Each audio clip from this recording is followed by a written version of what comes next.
Hey everyone, Scooby-Doo here and welcome to a brand new video. Today we're going to take a relook at the Hill Valley Back to the Future 3 train diorama. I've had some requests to see the train again, and I also had to do some shelf maintenance as well on it, so I decided to bring it down and work on it today. That's right, I'm actually going to be working on it. For those of you who are expecting a Star Wars or Empire room diorama build, I do have a little short clip of what's coming up, so take a look at that really quick and then we'll get back to this video.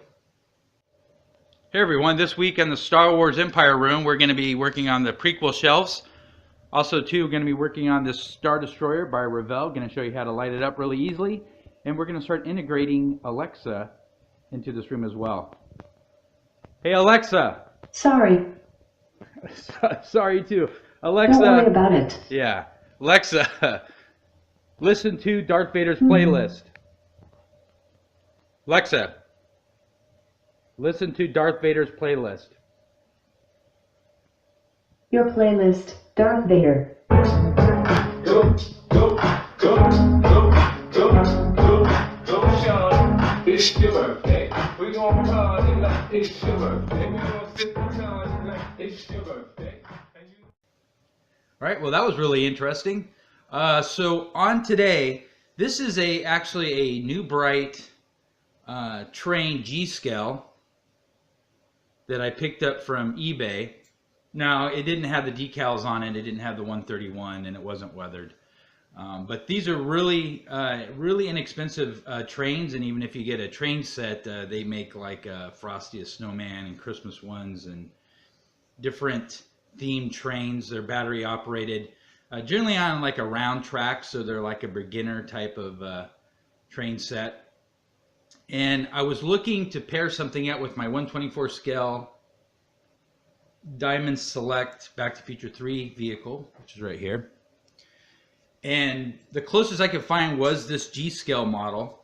Now at the time I was looking for a black locomotive because I wasn't sure on how much modifications I was going to be able to do on the New Bright.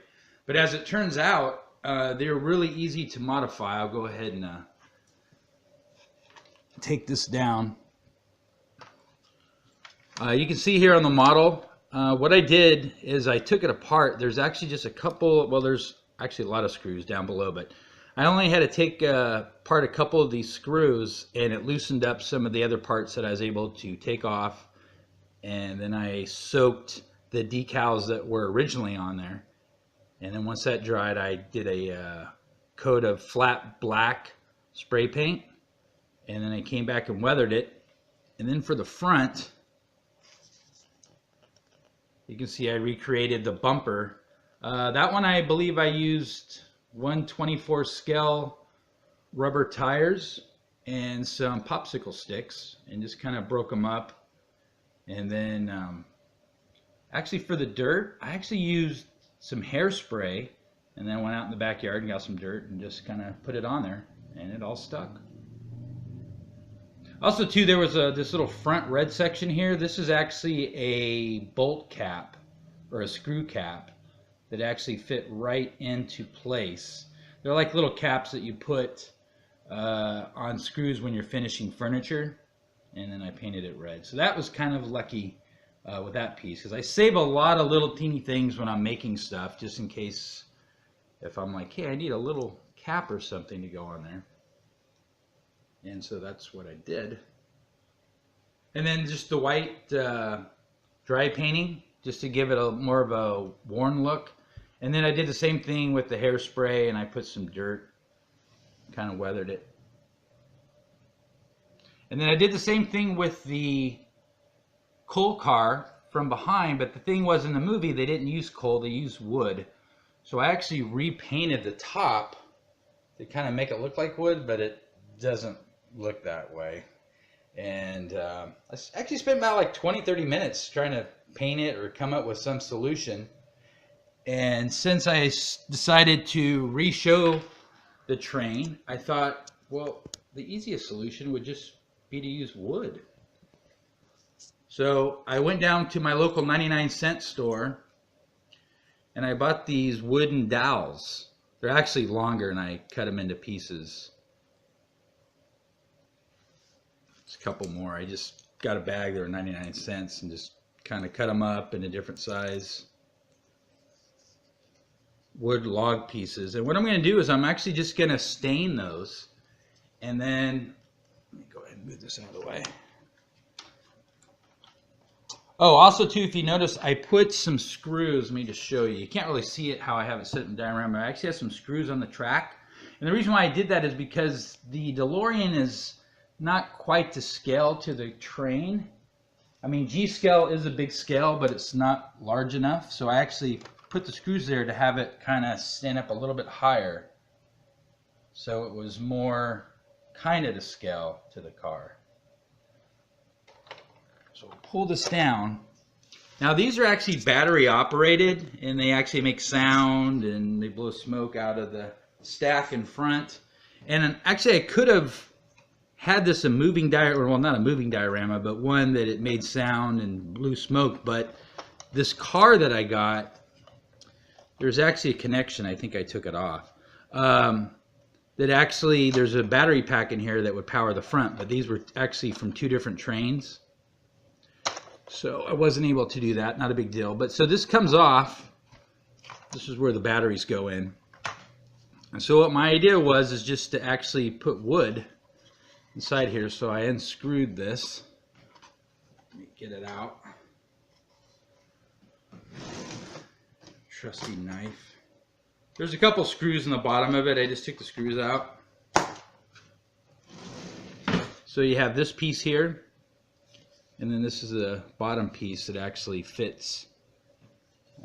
Goes that way, no, this way. So when I build this, I can actually still, if I wanted to, as a platform, I could actually still use the batteries, and I could use this if I was actually going to be powering it up. I'm not going to, but I'm still going to use this as a platform. And what I'm going to do is I'm going to use some moldacine just to build a base. And then I got some of the tempera paint. Now these I'm actually going to be using for my FET build. Going to use it to wash his jumpsuit and some other stuff. But I decided I'm just going to go ahead and take all these and give them a little bit of texture and a little bit of color.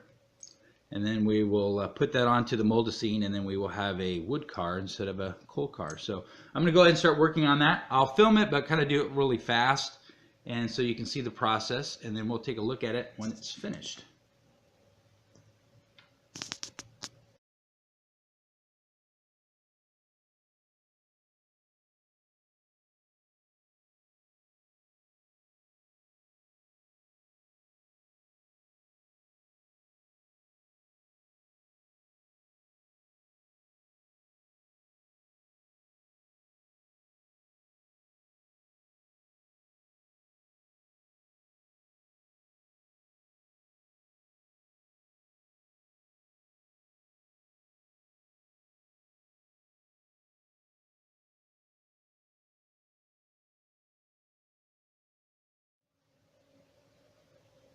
And there we go, the completed wood car.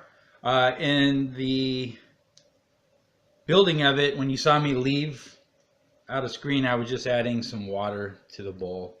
I use these tempera paints sometimes for wash. They're really easy to use. And then I also added water for the moldacine.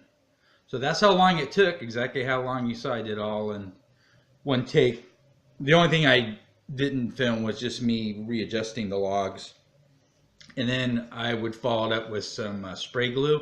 I didn't have any.